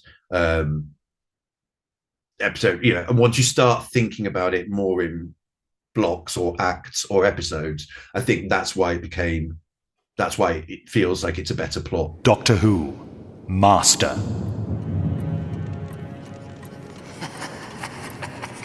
My dearest friends, I write this letter in the hope that you will do me the greatest of favours. On the 23rd of this month, I would be honoured if you would join me here in my home for dinner. It is 10 years since my arrival in this town, an anniversary I feel I cannot possibly ignore. You've both treated me with such kindness and friendship. For the most part, the last 10 years have been more than I could ever have hoped for. Of course, recently, Perfugem has become a darker place. But for one night at least, let's forget about the darkness and spend a pleasant evening enjoying good food, fine wine, music, perhaps even some parlour games. Please help me to make my birthday, if you can call it that, a night to remember. A night to remember. So, Jacqueline, Victor, I look forward to a pleasant and relaxing evening in your company. Yours, Dr. John Smith. If we can just go to who Jade is, because if you've heard our episode, you've probably heard me talking about being a little bit confused about personifying death, because to me, death is a state rather than a thing. So as the writer, can you tell me what I'm missing and where that idea came from? From the New Adventures. So Death is a character in the New Adventures, I think. Death is an eternal. So I was never into the book, so that's good to know. No, so Death is an eternal. But for the audio, where it came from was I knew I needed someone more powerful than the Doctor and the Master. And I knew it's a bit like I did a Sarah Jane Adventures called The Nightmare Man. I like supernatural, and I really like to go as supernatural as you can in a science fiction world. Death feels like a supernatural character. Now, if you go to TARDIS Wiki, you'll find that she's an Eternal, and she was probably Faction Paradox was involved somewhere. But for the concept of the Master story, those 4 episodes, Jade is Death. That's what, and Death is, feeds on Death or whatever Death does. It's like with the Nightmare Man in the Sarah Jane adventure I did. I had to literally give him an alien name because I was told he needs an alien name because it's science fiction. And so it's thrown away at one point. Somebody goes, oh, he's a bling blong blong. It's literally, I typed random letters on the keyboard to give him a name because he's the Nightmare Man and he's spooky and terrifying. That's all he should be. Although I do understand absolutely why you do it. So that to me was what Death was. I was like, actually, I've got a great get out in that Death exists as a character in the universe of Doctor Who.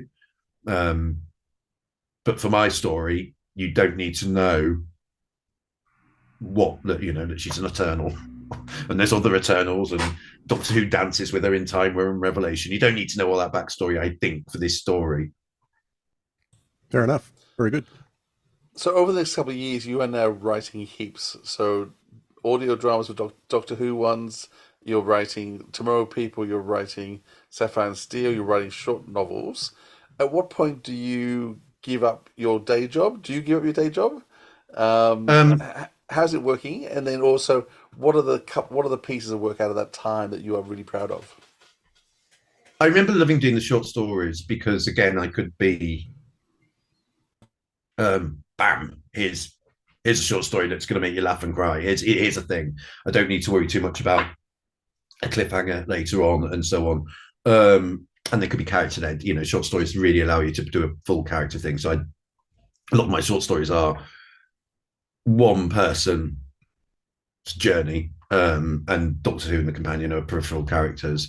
So I enjoyed doing that, and then I really, really enjoyed Sapphire and Steel and the Tomorrow People, because I love working with Nigel Fairs. We've just been on a writers' treat together that he organises.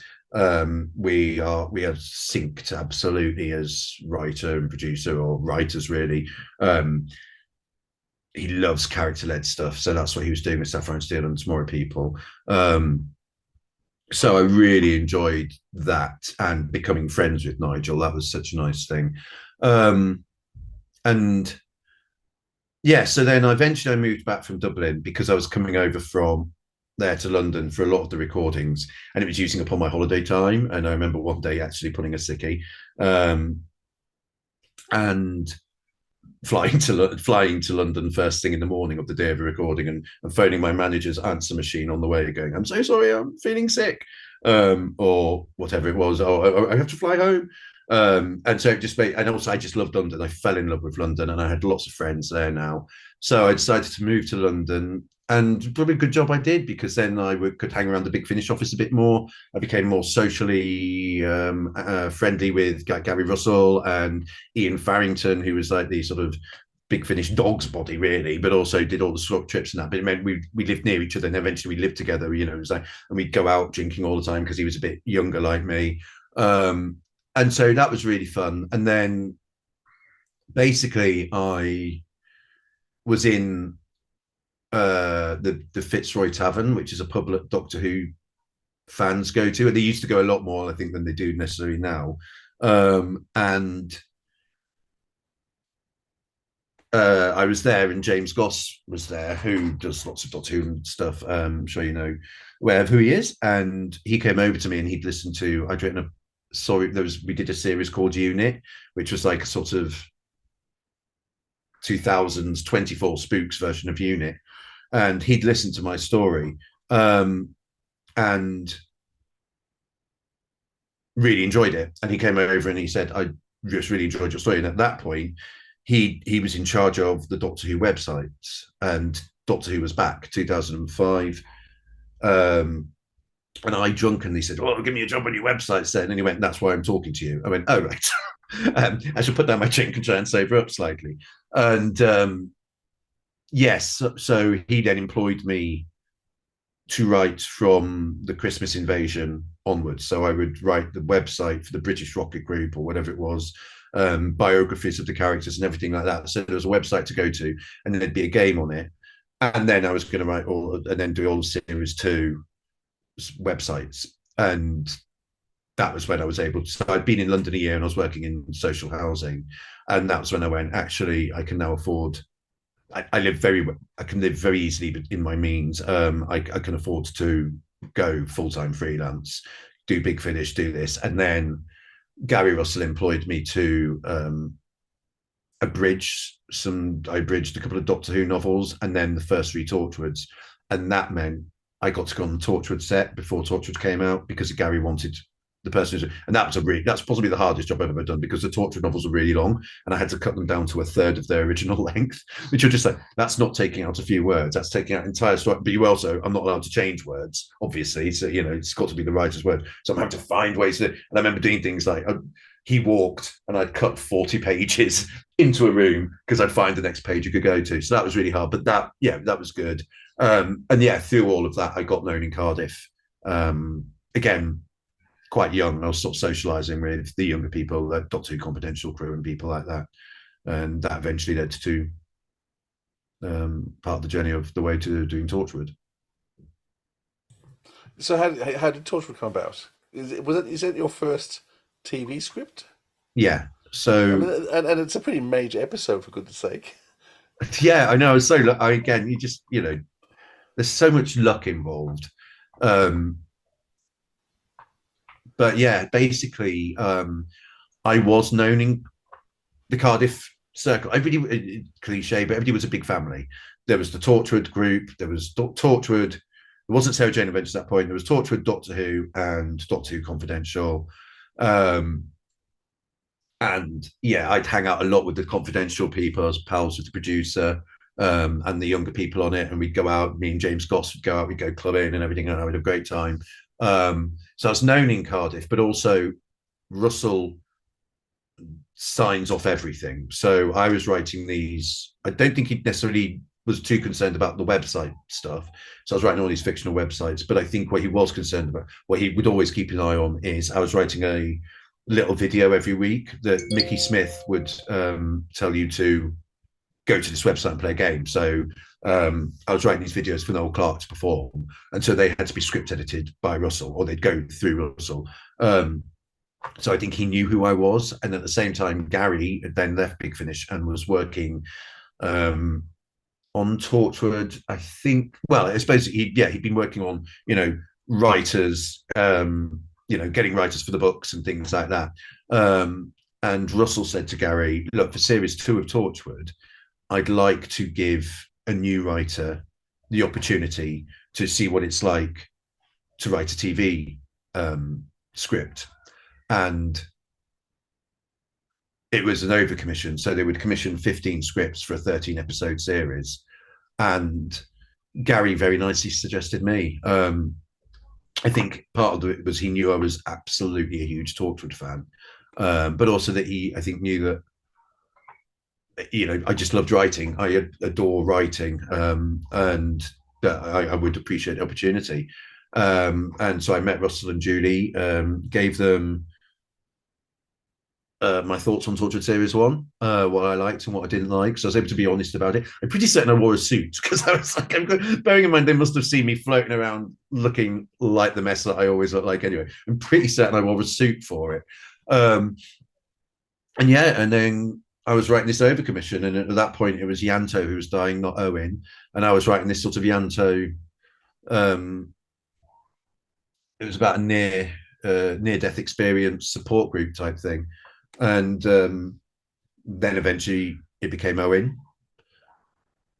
And yeah, I think they must have just been toying with whether it was going to be, because it's a 3-episode arc, and they must have been toying whether it was going to be a 2-episode arc or a 3-episode arc, because you could have finished it after the second episode. And I was at a party at Gary Russell's, and we watched 42, which had been delayed by a week because of Eurovision, and we watched 42. And I was chatting to Gillian, who was the producer of Confidential, and she said something about how she'd be interviewing me at some point. And I was like, okay. And then Helen Rayner said something about I don't know what she said, but I was just getting this vibe. I was like, why are they talking about it? Like my episode's going to happen. It's not, it's an overcommission. The idea is if another episode falls through, mine will replace it, but it's, it's not going to happen. And I sort of went up to Gary and said, people seem to be implying that. And he went, well, I didn't want to freak you out, but yeah, your episode's being made, at which point I freaked out. So yeah, it was an amazing, and just astonishing opportunity. And then I was like, obviously couldn't tell anyone until it was officially announced. But I did that year. I went home for Christmas, and I went to the pub with my sister and my mate from school, the Doctor Who nerd, and we went to the pub, the three of us, and I told them, I can't tell you this, but I've got to tell you something. And Chris, because he's so into Doctor Who, replied, oh, does that mean you might get to do a Doctor Who? And I was like, do you not understand? I'm writing television. Nobody from our town writes television. And I'm writing for Torchwood, which is amazing. It's like, I'm not thinking about the next thing. I'm thinking about this thing. So that was funny. But yeah, no, it was just, and then just an amazing experience. Terrifying, really terrifying. But so Russell was very hands-on with the whole Torchwood? Yes. Yeah. He became less hands-on when he moved to America, which was end of Sarah Jane. No, yeah, he wasn't hands-on particularly I don't think he'd always have notes, so the notes would come in, but obviously he wouldn't be in the meetings. Obviously in those days we didn't really have Zoom. I think Skype existed, but you didn't really use it. I thought Chris Chibnall was the showrunner, but he was it more Russell? Chris was also, it was basically Chris, Russell, Gary. Is there another script editor? I'm going to feel awful if I've forgotten. Brian Minchin. Was Brian Minchin script editor? I know I dealt with him a lot. maybe I dealt with him as a producer later. But yeah, they were very hands-on. I think Russell was particularly hands-on with me because I was absolutely new to television. I think everybody else had written. There was nobody else. I think Noel Clarke wrote one, but I think he'd done his film by that point. So I think he was established as a writer in a way that I wasn't. So yeah, he was hands-on in dealing, certainly on my episode. So what did that do for you in terms of career? I mean, it gave me my career. I owe everything to it. Because Russell then instantly employed me on the Sarah Jane Adventures series 2, and said, "But because I'm employing on this, and you need to have an agent." I've spoken to my agent, and they're going to meet you, but as long as you do well, they're going to take you on. And from then on, I've solidly worked in kids' TV since, from the Sarah Jane Adventures onwards. Torchwood remains my one adult TV credit, but I've done lots of kids TV since. Every year, it's just about afford to live, but yeah, I've been very lucky to have worked on a lot of different shows, very, very diverse shows, which has been an amazing experience. I owe everything to it, because just wouldn't have done it. And also, the other thing as well is I'm not hugely necessarily ambitious, so I'm not thinking about where I'm going next. So occasionally my agent will go, "You need to write an adult spec script so that we can start putting you forward for adult TV," because I'm very old now, and it's like she'll do that, and I'll be like, "Oh yeah, I'll get around to it, but I'm just doing this at the moment, this paid work. I'm writing this terrible unpaid audio thing for a friend, but I said I'll do it," because I'm not very professional that way. But yeah, what I did have was I had the experience of Russell T Davies. I mean, everybody is brilliant, but Russell is a genius. And the things you learn from him are so helpful. So I've taken that through everything that I've done, comes from what I learned from Russell on Torchwood and the Sarah Jane Adventures in particular. Just learned so much from him. I just want to jump back and mention that when I heard Master, I thought, yes, that was a fantastic story, but as a whole, it was really grabbing me. So I wasn't really focused on you as the writer so much for that one. It was the performance of Sylvester, performance of Philip Maddock and Jeffrey Beavers. The story that really got me when it came to you and your name was probably because I wasn't familiar with the show so much, but it was your Sapphire and Steel daisy chain. And that really grabbed me more than anything. And I always looked out for your name after that. Oh, and after speaking with you again, I can really see where you're coming from with your love of soap, because Daisy Chain has a very soap feel about it. And I guess it's where eventually in Big Finish, you started looking after Dark Shadows, where you're combining soap with supernatural. So how did you end up with that gig? So Daisy Chain was that, and again, that was me. I hadn't seen any Sapphire Steel, so I got the video and watched the series, fell in love with it. I adore Sapphire Steel, and I knew what I wanted to do was do a modern version of it. I didn't want to do, and brilliantly, I think what they did so brilliantly was the first story of Steve Lyons, The Passenger, which is ultra traditional Sapphire and Steel. It's kids saying nursery rhymes. It's a train. It's brilliant. It's really atmospheric. It's gorgeous. And I think then you get my story, which is not nursery rhymes. It's TV adverts. It's stuff like that. I have a slightly weird obsession with newsreaders and adverts. I think because they play such an important part of our lives without us realizing it. The amount of things I write that I've bunged a newsreader in or whatever, just because also I find newsreaders inherently funny because they're always very serious. And obviously, they're reporting serious stuff, but they still have to be a little bit melodramatic when they talk. So I think that was able to do that in Daisy Chain. But yeah, that soapy thing was just a thing I loved. And with Dark Shadows, I was flatmates with Stuart Manning, and I would listen to the audios he was doing. I didn't know the show at all. I tried to watch episode 1 with him, didn't get on with it. And then one night we came home from the pub, and I just said to him, "No, there must be an episode of Dark Shadows that will make me want to watch it." And Dark Shadows, if you don't know, has different it's the most bonkers show ever made. But at one point, they go back in time to 1897 to investigate. I think it's investigate the ghost of Quentin, who's appeared in the modern day. But basically, what they do is they then go, right, all the actors are now playing different characters, and yes, we need to try and work out why Quentin died. But here are a whole bunch of new storylines and characters. And it's so camp and colourful and glorious and funny and scary, and it's brilliant. I fell in love with it then. So eventually, then I wrote an audio for Stuart, and then there were two strands, a bit like the Doctor Who ones at the time. There was the full cast audios, which are of so much hard work, and the easier to produce and can tell really fascinating, good stories with the two-handers. And so I wrote a two-hander, but I wrote the first two-hander that had a character who wasn't from the TV series in it. So I wrote one with Louise Jameson in it, playing a related character, but it meant it opened it up slightly. And then Stuart said he was not wanting to do the two-handers anymore. He wanted to focus fully on the full cast. It's a tough job producing two separate ranges of the same series.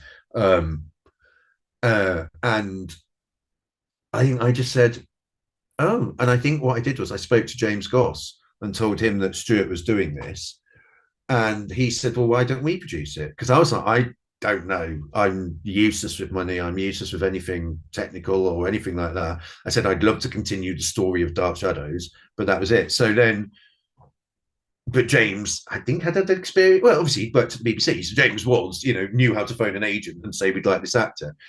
So we worked really well together. Stuart let us take over and we worked really well together. But what we started to do was introduce more soapy stuff, because Stuart was doing quite standalone stories, whereas obviously Dark Shadows is a soap opera, but also obviously because Dark Shadows is a soap opera, it's hard to do a missing adventure from it because we know what the characters went on. And then eventually James decided to step down and Stuart decided to step down, and me and David Darlington took over and we did the series Bloodlust, which was we did a run of audios that we set all after each other because we realised, well, if we're paying Catherine Lee Scott for that audio, can she record lines for these audios? Which I think then we were told, no, we can't, but we'd done a year of it. So it was done by then. The actors loved it. But it meant that we got a run of 6 separate stories, but with strands going throughout that led to a very Ghost Watch or Master style end story called Beyond the Grave. And then we did a series, because then what we wanted to do was do a continuation. And we absolutely went into it as, this is a soap opera now. So we did basically Twin Peaks. We did a soap opera murder mystery, but with me looking at going, where do the characters need to go? Where are they from? As a serial thing, not just what's their role in this show. So yeah, we're just very proud of it. Why are you looking at me like that? I was just wondering how old you are. What? Your eyes. It's as if they've caught the moonlight far too many times. Ladies and gentlemen, welcome to the Empire. My name's Madam Rosie Fay, and I'm here to bring pleasure to your ears. Ain't no one gonna say I bring pleasure to your eyes as well? You ready for a song? Right. Oh, I'm gonna dance for you. Oh, I know all about you, Rosie Fay. I recognise a creature of the night when I see one. I ain't no creature. I'm talking about your gentleman friend. He ain't no creature. He's an American. It's a tale of horror and intrigue. Oh, my favourite. What's happening? I feel funny. I'm all hot. Feel the wrath of my burning heart. No! What are you doing? Looking at the stars, the moon. Down here it's all fog and bricks and misery, but up there... Don't you ever wonder what else there is? I used to wonder what was on the other side. But then, I stopped wondering.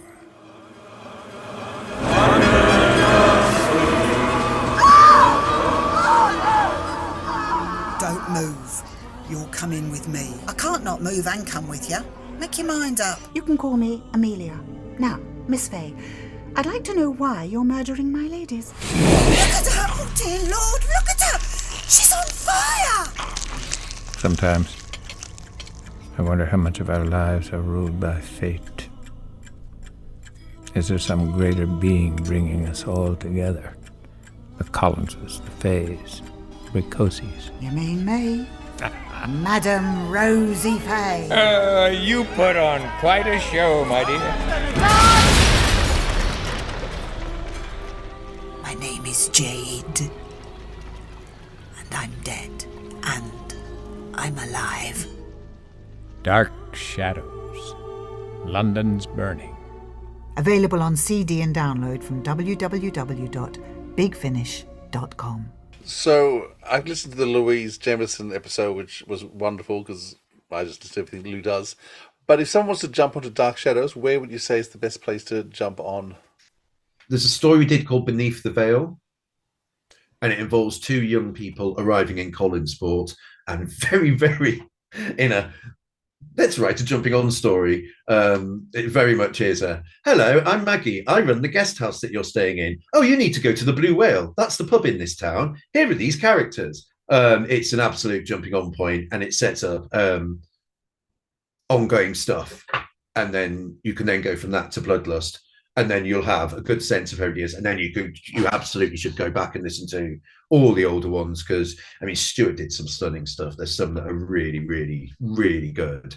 But I think, yeah, if you're going into it as a total newbie, that works really well. Or if you're not sure that you want to invest in that amount, I would say something like The Creeping Fog, which is David Selby. It was Matthew Waterhouse's first ever Big Finish. Which is we did a thing of when me and James took over of we did some with Doctor Who actors because we knew I wouldn't buy Dark Shadows. I don't know what it is. So we wanted to get people to buy Dark Shadows because Dark Shadows is amazing. And so we did, when me and James took over, we did a run of, we got Simon Guerrier to write one, we got Jonathan Morris to write one, we moved away from the Dark Shadows writers, sort of fan writers that Stuart had used, and we went for Doctor Who writers who didn't know Dark Shadows. And what we'd say to them is, you're writing an episode of Tales of the Unexpected. So you've got a story called The Blind Painter, we've got a story called The Creeping Fog. There's a run there, and they have Doctor Who actors in, again, just trying to appeal to people. But they are very much done as, so The Blind Painter is about a character called Patofi from the TV series, but The Blind Painter does not rely on you having any knowledge of who Patofi is whatsoever, because his role, his existence as a character is explained in the story, because he's basically a trickster. He's a monster. He's cruel and all this stuff. But he's basically a trickster. He's basically a bit like the toy maker and stuff. He enjoys pulling people's strings. So that's all you need to know for that story. You don't need to know that he first appears in 1897 and he dies in a fire. And you don't need to know all that. It's all explained. So yeah, you've got the option: either do Beneath the Veil onwards, or pick and choose any that has a Doctor Who actor in, because it's written very deliberately to appeal to new people. At that sort of time you do Dark Shadow, you're starting to do some theatre work. So what was the desire to start writing for theatre? So when I moved to London, I go to some fringe theatre. Basically, London's got an amazing fringe theatre scene. Any night of the week, you could go and watch a play in a pub somewhere that will be new writing often. It could be terrible. You run the risk of it being terrible. People might not be being paid to do it. But then also what there is there's often quite a few short play nights and themed nights, and there's a fringe, there's like the Camden Fringe and so on. And I kind of slightly fell in love with the world, and there was a short play competition called Offcut, and but it still exists. But they're in Manchester now. And I thought, well, it'd be amazing to have something put on the stage. And so I got a book of how to write short plays, and I did all the tricks that it did, and I kind of decided, and it went down really well. I was very, I got an amazing director and cast given to me. And yeah, it was just brilliant. But it was like Louise Jameson came to see it. My mum and sister came down from Yorkshire to see it. But I remember I sat in, because they did rounds, so you were like 6 plays a night for 1 week, and then a different 6 plays, and the best ones, or the audience voted ones, would go through to the final week. And mine went through to the final week. And I went to the Saturday matinee because that was when I think Louise came and my mum came. Yeah, I think we all did the Saturday matinee. and there's a bunch of old women in the front row, and in the play is it's surprise, it's quite funny, and then someone kills themselves, but it's about my hatred of the X Factor and shows like that, and the reaction from the women in the front row who'd spent the whole thing. I think my director had done this amazing job, but she basically turned it into a feature film. I'd written the characters sitting down, she had them moving up chairs with doors and sitting them on the bus, and we're doing this. Really, really brilliant. So it meant it was really entertaining and really funny. I'd done an amazing cast. And the audience reaction, especially from these women in the front row, when the main character takes off her belt and starts to put it around her neck, just hearing all these women stop laughing and go, visit, that. And I was just like, oh, that's the dream. TV is brilliant, but that's the dream. To be there and actually experience that reaction was amazing. So I ended up doing quite a few of those things. Because you just make loads of friends as well, and it's really fun, and you get to go and watch other people, and then your friends, you actually work to end in something else. And I did a couple of horror ones that really went down well. Really think Master was scary. I did some more, and again, just hearing the reaction and feeling, you're going, oh God, director and actors there, but they wouldn't be there if these words I hadn't written were there, and hearing this reaction that I'm causing in people, this visceral, emotional reaction. And for me, that's what it's all about. I want you to be emotionally affected by my work, whether that's laughing, scared, upset, whatever. I don't want you watching something of mine and going, oh, that was quite good. It's I want you leaving it going, oh my God, I'm freaked out, or that was really funny. And obviously you get to experience that with Fringe Theatre because you get to feel it happening around you. Why do you hate the X Factor? I love reality TV, so I love Big Brother. They've relaunched Big Brother over here this year, and it's brilliant because I totally fell out of Big Brother because it became all about young, pretty people, whereas Big Brother is about people watching such a different generations. I love The Traitors. I've watched, I think, every English-speaking version of The Traitors. I love the different variations, but I love all that. The X Factor is three rich people sneering at poor people because there are people who we see on the telly that are solely put on the telly for us to laugh at. Now, there have been heats, there's been rounds that we haven't seen, so they know that person can't sing. And I find that really, really awful because I find it's so often laughing at working class people, which is so offensive. And I wrote a story. So my story is I've got the picture there. My mate Wendy, she's now my mate. We used to in Dark Shadows and stuff.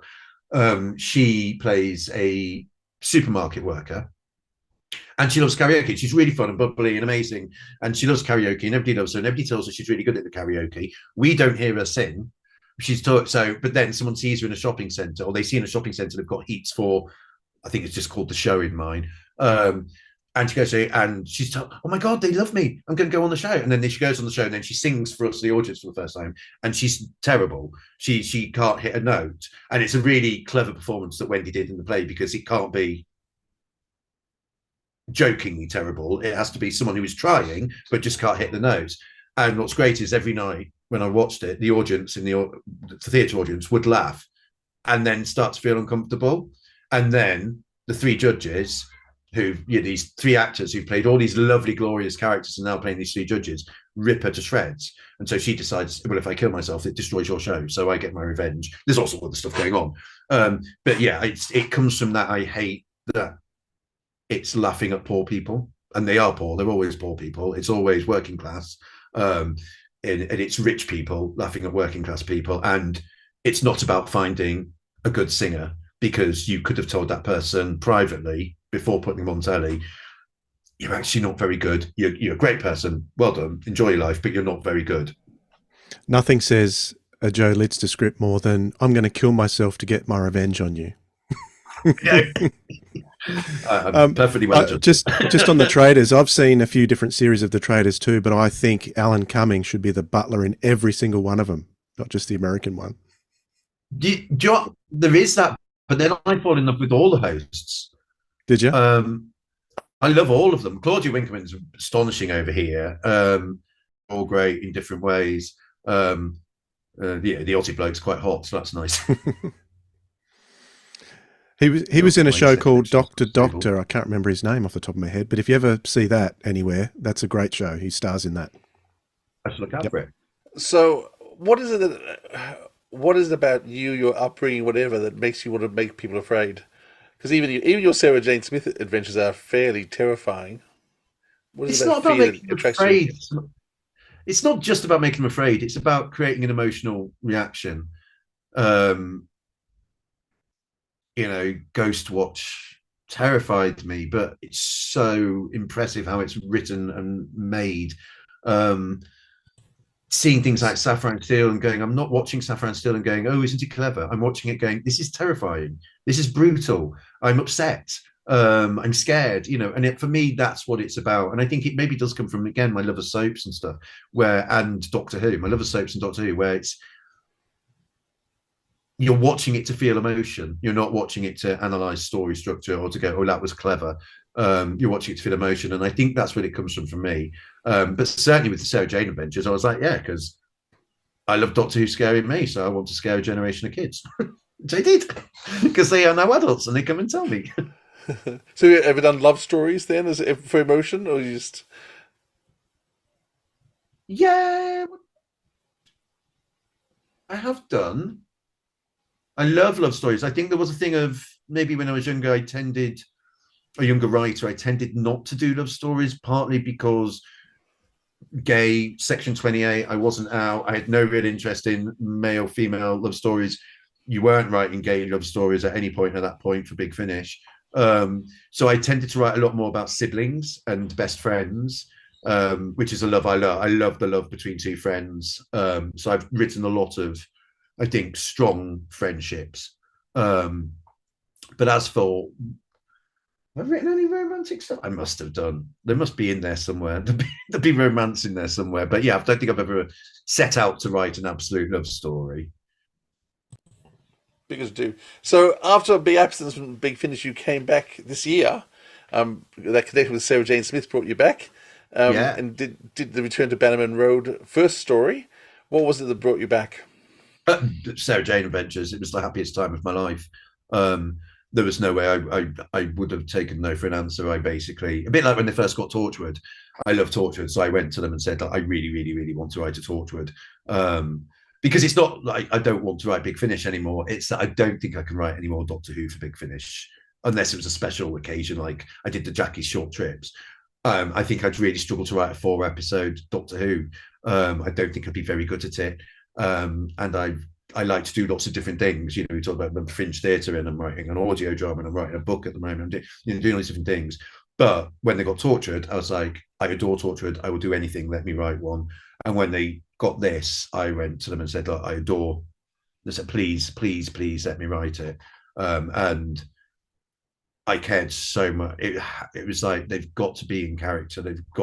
It's got to be a continuation. It can't just be a random story that's spinning off from, something. It's got to be the next generation of the Sarah Jane Adventures. And it's actually a bit Sapphire and Steelish, isn't it, in terms of the time travel and the play on it? Yeah, also, that's got a romance. That's all about a love story. My Rani story. So I have done one. That's an absolute love story about an alien bloke, and it's a matter of life and death. The picture behind me, it's absolutely stolen from A Matter of Life and Death. So that was a love story. But yeah, it was, again, I wanted it to be, I don't think it's particularly scary, so it's not always about scaring, but I wanted to do something that you would love the characters, and you'd find it hopefully funny, and then really moving, and then hopefully you'd find the ending quite powerful, which I think people did, which was nice. Yeah, it's a great story. It's a great box set. I'm looking forward to the next one. Yeah. I don't know what's happening in the next box set. Well, I know Luke's back and Mrs. Wormwood's back, but I don't know the stories, so I'm very excited. Actually, we did skip past Torchwood. I should just mention One Rule was one of my favourite Torchwoods because it is just bonkers. And to bring you have James Goss to thank. You have James Goss to thank for that. James gave me a list of 4 or 5 characters that I could write for. All of whom I would have loved to write for, but Yvonne was on the list, and I was like, and of course, at this point, now Yvonne has done so much. We've done all the Tortured One stories and so on. But at that point, obviously, she hadn't been back since Army of Ghosts. And I said, yeah, that would be, every gay's dream to write for Tracy Ann Oberman. And so he said, right, you can do an Yvonne story, but it has to be her having a bad night out in Cardiff. And I was like, and then the thing I did go back to him and go, well, it's got to be lots of characters then. And Barney Edwards cast it so well. So basically got 3 actors in to play about 40 different speaking parts. But yeah, it came from James. James, I think me and James work really well because he's very good at concepts and ideas, and I bring the character stuff in a bit more. But it means that what he does is he pulls me back from it just being a character piece. So with that, it was like, yeah, this has got to be funny. It's Tracy Ann Oberman. It's going to be fun, and also, I'm writing for Tracy Ann Oberman. It's got to be good. And yeah, but yeah, you have a lot.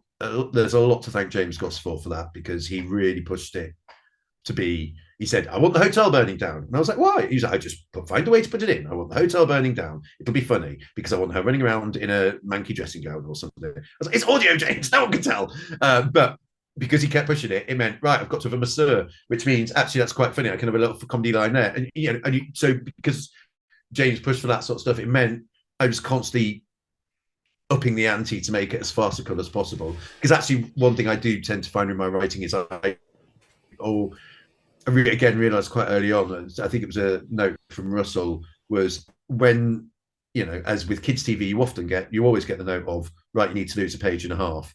And Russell says, whatever you do, don't cut the jokes. You need the jokes. Cut plot, find ways to make the plot tighter, but don't cut the jokes. And I think that's something I've always tried to do, is have humor in it, because if there's no humor in it, you don't care what happens to the characters. Definitely. I've seen short plays about people with cancer, and you're like, I don't care. And cancer's awful. And I've got friends, it's the worst thing in the world is cancer, but I don't care because the characters are miserable. So why should I be invested in them? And I think that's something I've always tried to do with my work, is, with the possible exception of the Rapture, but since then, I think one thing I've always gone into it is you've got to enjoy spending time with these people. Otherwise, you won't care what happens to them. And so, and that for me often is humor. So I often do try and add humor into it, so that it then hits when the bad stuff happens. Well, I mean, all great tragedies have that comedy moment towards the end before the big tragedy hits, just to give you that up. I mean, every musical has the comedy song before the major destruction. Yes. Shakespeare has his clowns, his comedy action before the crash. Forever. That's what good drama's been.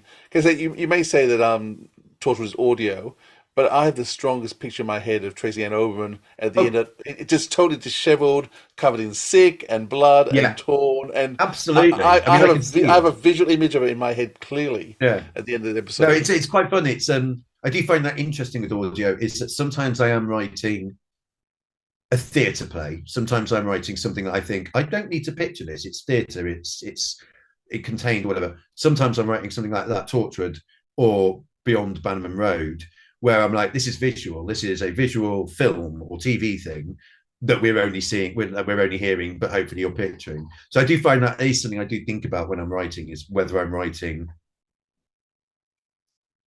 that kind of audio drama or that kind of audio drama. And certainly that one, I was very keen that you should be able to visualize it. I can very much visualize the pub where Gwen and Andy going into the fight. Absolutely can visualize that. I know what pub that is. Yeah. So what's next? What are you looking forward to in the coming months and years?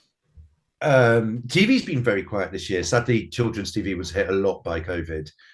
So I was working on a show that then, series 2 of a show called The Demon Headmaster, which then sadly didn't happen.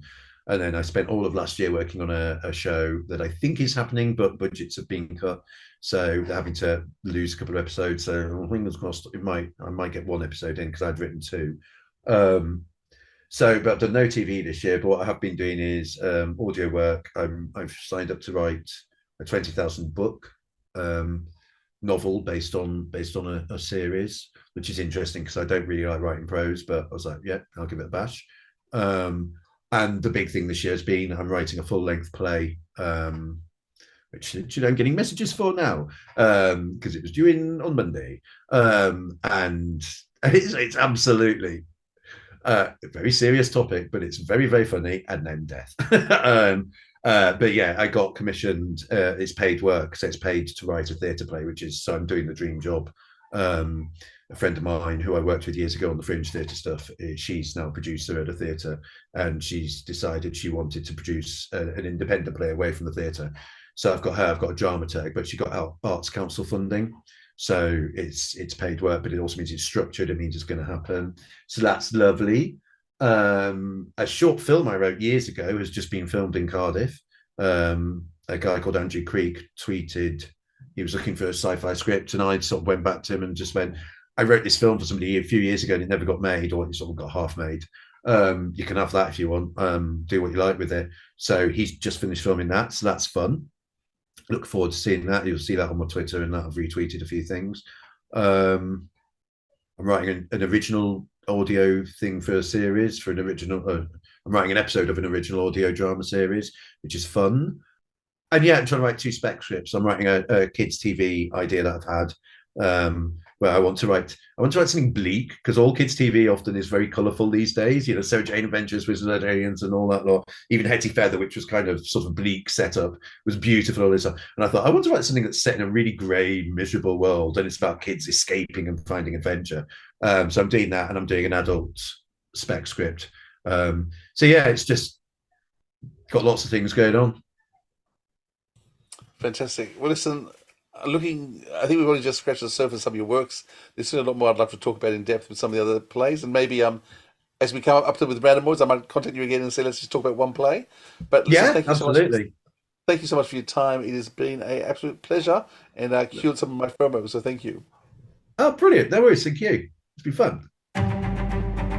The 21st century is when everything changes, and we're ready. Obviously. Coming soon from Big Finish Productions. Torchwood, One Rule. I'm standing on an invisible lift, and I'm about to enter Torchwood 3. Hooray.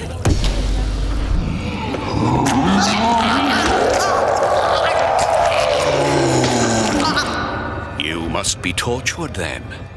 It's the murders, you see. There's been 5 in the last 2 weeks. Well, murders? That's what the police are for. Oh, I thought you might help me. Oh, bless you, but no. I'm from London. I don't do local politics. Good night.